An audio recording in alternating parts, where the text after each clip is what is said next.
जय हिंद दोस्तों, स्वागत है आपका आज के इस वीडियो में। अगर आप इन्वेस्टमेंट शुरू करना चाहते हैं लेकिन आपको समझ नहीं आ रहा है कि इन्वेस्टमेंट कहां से शुरू करें, कैसे शुरू करें, तो ये वीडियो सिर्फ आपके लिए है। बहुत ही आसान तरीके से इस वीडियो में हम आपको समझाएंगे कि इन्वेस्टमेंट होता क्या है और इन्वेस्टमेंट कैसे और कहाँ करते हैं और एसआईपी क्या होता है और हम किस तरीके से कैसे सिर्फ 500 रुपये में हम अपना इन्वेस्टमेंट जर्नी स्टार्ट कर सकते हैं। चलो, वीडियो शुरू करने से पहले बताना चाहूँगा कि मैं एक सॉफ्टवेयर इंजीनियर हूँ, एक एमएनसी कंपनी में जॉब करता हूँ और मेरा 20 लाख का इन्वेस्टमेंट है। कुछ इन्वेस्टमेंट मेरा इंडियन मार्केट में है, कुछ मेरा ग्लोबल मार्केट में है। तो मैं डेली अपडेट्स डालता रहता हूँ मेरे इन्वेस्टमेंट का, पोर्टफोलियो का। तो अगर आप पहली बार चैनल पे हैं तो प्लीज़ लाइक कीजिए, सब्सक्राइब कीजिए, शेयर कीजिए, तो डेली अपडेट से आप जुड़ने के लिए। और मैं ट्रेडिंग भी करता हूँ निफ्टी में, सेंसेक्स में, तो उसका भी मैं अपडेट देता रहता हूँ। और फिर लाइव ट्रेडिंग भी मैं कभी कभी करता हूँ, तो मैं शेयर करता हूँ और मैं प्लान बना रहा हूँ कि लाइव ट्रेडिंग पे आऊँ और बिल्कुल मैं किस तरीके से ट्रेडिंग करता हूँ वो भी आपको मैं बताऊँ। तो चलो शुरुआत करते हैं, शुरू करते हैं। पहले हम समझते हैं कि इन्वेस्टमेंट होता क्या है। तो सबसे पहले हम समझते हैं इन्वेस्टमेंट होता क्या है। कि इन्वेस्टमेंट का मतलब होता है कि आज आपने पैसे को किसी ऐसे जगह पे इन्वेस्ट किए या आपने ऐसी जगह पे डाले जहाँ उसका वैल्यू बढ़ सकता है।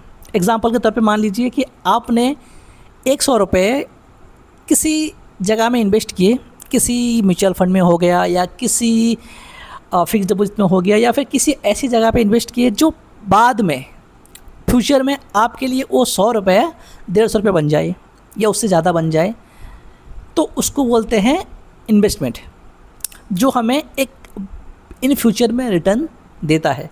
ये होता है हमारा इन्वेस्टमेंट। और इन्वेस्टमेंट हम सबको करना चाहिए क्योंकि बहुत वजह होता है इन्वेस्टमेंट करने का। क्योंकि इन्वेस्टमेंट ज़रूरी क्या है पहले हम समझते हैं।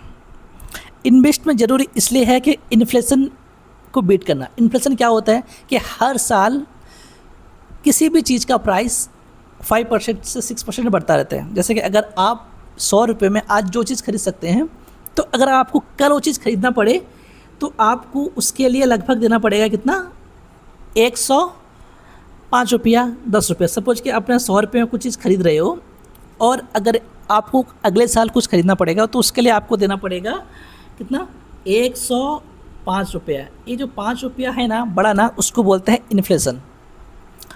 और अगर पैसा हमारा घर पे पड़ा है तो उसमें क्या होता है कि हमारा नुकसान होता है। 5% बढ़ गया तो हमारा 5% का घाटा हो गया। तो इसके लिए इन्वेस्टमेंट ज़रूरी है।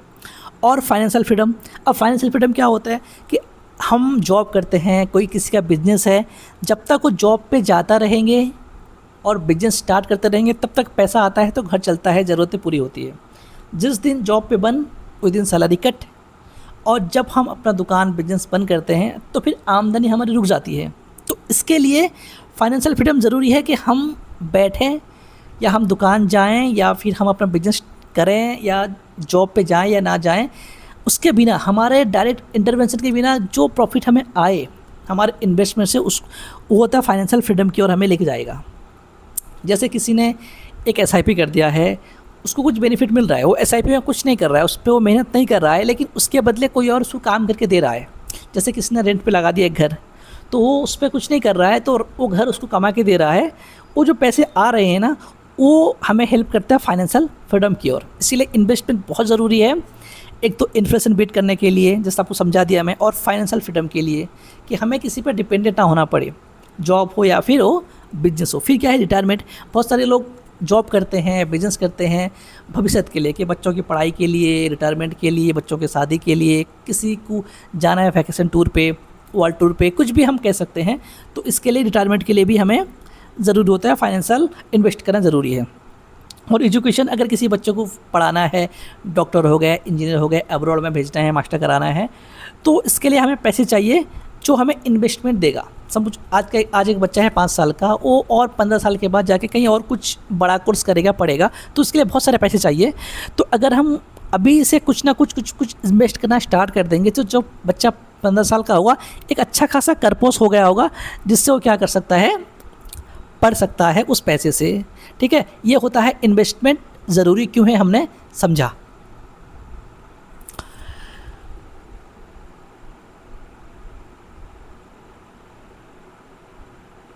और एक कंसेप्ट है इन्वेस्टमेंट में कि power of compounding. Power of compounding क्या होता है? पावर ऑफ कंपाउंडिंग क्या होता है समझते हैं। इन्वेस्टमेंट में एक बहुत पावर कंसेप्ट होता है पावर ऑफ कंपाउंडिंग। इसका मतलब ये होता है कि आपके इन्वेस्टमेंट पर जो रिटर्न मिलता है, कि यूँ समझो कि मैंने 100 रुपया कहीं इन्वेस्ट किया, वो बढ़ के 110 रुपये हो गया, तो फिर मुझे वो जो बढ़ा हुआ 10 रुपया है ना, उससे भी मुझे रिटर्न मिलेगा। ये होता है पावर ऑफ कंपाउंडिंग का। तो उससे क्या होता है, एक बहुत ही बड़ा कॉर्पस बनता है। इसको बोलते हैं आठवां अजूबा भी, कि अगर आपको पहला 1 लाख रुपया बनाने में अगर आपको 1 साल लगता है, तो दूसरा 1 लाख रुपया बनाने में आपको 11 महीने लगे। वो जो 1 महीने का कम हो गया ना, जो आपका 1 लाख रुपया बचा हुआ था उससे वो कवर हो गया, उससे वो 10,000 रुपया कवर हो गया। ये होता है पावर ऑफ कंपाउंडिंग। फिर यहाँ पे एक सवाल आता है कि इन्वेस्टमेंट हम करें कहाँ? उसके बहुत सारे तरीके हैं, जैसे कि हम ये कर सकते हैं कि म्यूचुअल फंड में इन्वेस्ट कर सकते हैं, स्टॉक में कर सकते हैं, फिक्स डिपॉजिट में कर सकते हैं, गोल्ड में कर सकते हैं, ठीक है। तो सबके अपने अपने अलग अलग रिटर्न्स हैं। म्यूचुअल फंड में इन्वेस्टिंग का मतलब होता है कि हम किसी एक्सपर्ट को हमारा पैसा दे रहे हैं कि आप हमारे बिहाफ में लीजिए, हमारे पैसे को इन्वेस्ट कीजिए अपने तरीके से, और जो प्रॉफिट मिले हमें आप वो शेयर कीजिए। ये होता है म्यूचुअल फंड, ठीक है। वहाँ पे एक फ़ंड मैनेजर रहता है जो सारे फ़ंड को मैनेज करता है। अगर आप बिल्कुल ही बिगिनर हैं, आपको कुछ पता नहीं है कैसे कहाँ इन्वेस्ट करना है, तो म्यूचुअल फंड उसके लिए बेस्ट ऑप्शन होता है, ठीक है। फिर आते हैं स्टॉक में। अगर आपको नॉलेज है, स्टॉक की अच्छी समझ है, आप बैलेंस शीट पढ़ सकते हैं, कंपनी के परफॉर्मेंस को देख सकते हैं, तो आप स्टॉक में रिटर्न कर सकते हैं। जैसे कि आप शेयर मार्केट में पैसा डाल सकते हैं। अगर आपने किसी शेयर को, उस एग्जांपल के तौर पे आपने रिलायंस के शेयर को 10 रुपये में ख़रीदा, एग्जांपल के तौर पर बता रहा हूँ, आप 15 होता है, आप उसको बेच दोगे, ठीक है। वो जो 5 रुपये प्रॉफिट होता है ना, वो हमारा गेन होता है, ठीक है। उसके लिए काफ़ी अच्छा खासा नॉलेज चाहिए, तो बिगिनर के लिए बिल्कुल भी नहीं है। तो सबसे बेस्ट सोल्यूशन है बिगिनर के लिए, आप जाके म्यूचुअल फंड में इन्वेस्ट करें। और फिक्स डिपॉजिट आपको सबको पता है कि बैंक में जाके आप फिक्स कर दीजिए, जो सालाना लगभग 6% 7% मिलता है, वो हर साल आपको मिलता रहेगा। और एक चीज़ है गोल्ड।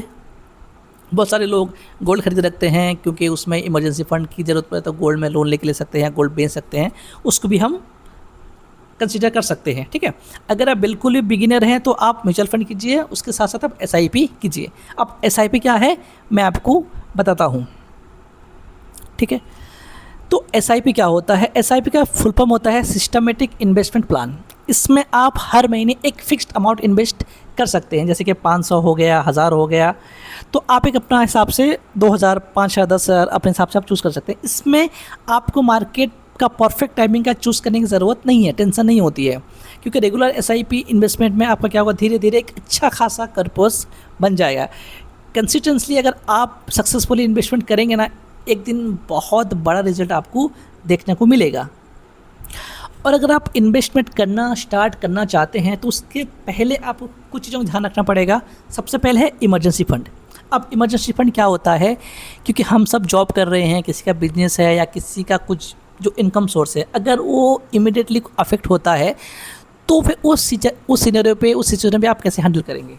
इमरजेंसी फ़ंड जैसे कि आपका जॉब चला गया, तो आपको 2-3 महीने लग सकते हैं न्यू जॉब के लिए। तब तक आप किस तरीके से मैनेज कर सकते हैं, अपने ज़रूरत को पूरा कर सकते हैं, उसके लिए आपके पास एक इमरजेंसी फ़ंड होना चाहिए, लगभग 6 महीने का, तो काफ़ी अच्छा रहता है। एटलीस्ट 3 से 6 महीने का एक होना चाहिए इमरजेंसी फ़ंड। फिर क्या लॉन्ग टर्म, तो कुछ रूल्स होते हैं कि आपको ऐसा नहीं कि आप आज इन्वेस्ट किए तो आप कल से उम्मीद करें कि बहुत सारा रिटर्न मिल जाए, नहीं, ऐसा नहीं होता है। आपको वेट करना पड़ेगा, टाइम इज़ मनी। आपको वेट करना पड़ेगा कि लंबे समय के लिए आप वक्त दें। शेयर मार्केट सिर्फ आपसे वक्त मांगता है।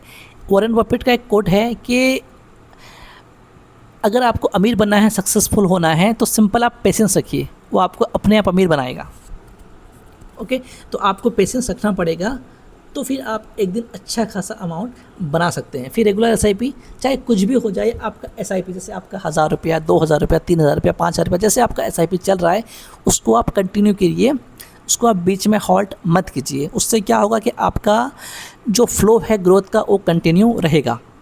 और डाइवर्सिफिकेशन बहुत ज़रूरी है। ये उन लोगों के लिए है जिसके पास पैसे ज़्यादा हैं, या तो वो लमसम करते हैं, तो उनके लिए डाइवर्सिफिकेशन अच्छा है, क्योंकि कुछ पैसे इंडियन मार्केट में, कुछ पैसे यूएस मार्केट में, कुछ पैसे ग्लोबल मार्केट में। क्योंकि आप जिसको पता है कि पिछले 2 साल से हमारा इंडियन मार्केट कुछ भी रिटर्न नहीं दे रहा है, ज़ीरो रिटर्न, हम नेगेटिव में हैं, ठीक है।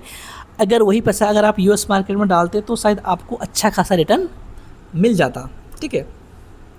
तो यही है कि आप अगर इन्वेस्टमेंट कर रहे हो तो डाइवर्सिफिकेशन बहुत ज़रूरी है, कुछ इंडियन मार्केट में, कुछ यूएस मार्केट में, इस तरीके से आप इन्वेस्टमेंट कीजिए। अगर मार्केट किसी एक मार्केट अगर डाउन जाए तो आपका पोर्टफोलियो पूरी तरीके से बिगड़े ना, ठीक है। और दोस्तों, इन्वेस्टमेंट शुरू करना मुश्किल नहीं है, बहुत ही आसान है। बहुत सारे प्लेटफॉर्म्स हैं अभी अवेलेबल हैं, जैसे ग्रो हो गया, एनडी मनी हो गया, ज़ेरोधा हो गया, बहुत सारे प्लेटफॉर्म हैं, ब्रोकरेज हैं जो इजीली अवेलेबिलिटी देते हैं, एक्सेस देते हैं, आप इन्वेस्टमेंट कर सकते हैं। अगर आपको वीडियो पसंद आता है तो प्लीज़ लाइक कीजिए, शेयर कीजिए, सब्सक्राइब कीजिए। चलो मिलते हैं अगले वीडियो में। Thank you very much.